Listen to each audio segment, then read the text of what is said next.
Born just 11 months apart, Marissa and Daniel Linsenbigler were more than just brother and sister. They were roommates, partners in crime, and best friends.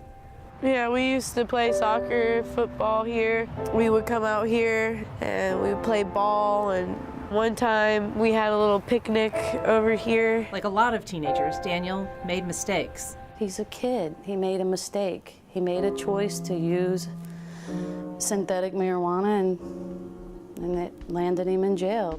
On March 2nd of last year, Daniel, apparently having some kind of psychotic break, entered 2 apartments at this Orange Park hotel. Without permission or any clothes, police say he charged into 2 apartments yelling Bible scriptures and proclaiming he was Jesus. He didn't touch anybody or break anything, but the misdemeanor landed him in the Clay County Jail, where 10 days later, pepper sprayed and strapped into a restraint chair, he asphyxiated and died. And he said, "You gotta hear this." So he let me listen to the message. And it was my dad explaining to me that Daniel was gone.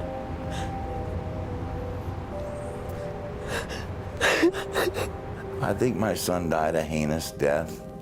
I can only think of the last 2 minutes of his life, what must have been going through his mind. I'm dying, I'm gonna die now, and this is it. Witnesses say it was obvious Daniel was suffering.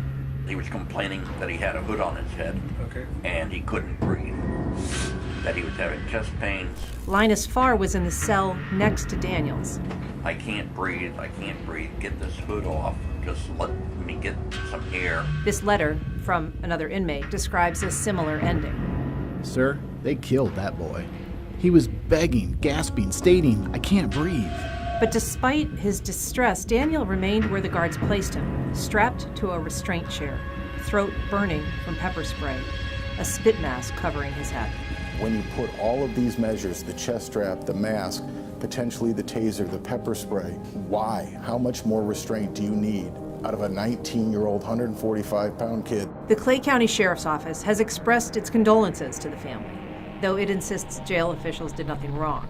But the state determined Daniel's death was no accident. I have a death certificate that says homicide. A human killed another human. Why is nobody being punished? The family has sued the jail and 8 of its employees, but to date, none has been fired or even disciplined. It hurts me, and I'm so mad because I don't understand how these trained officers let this happen. I just don't.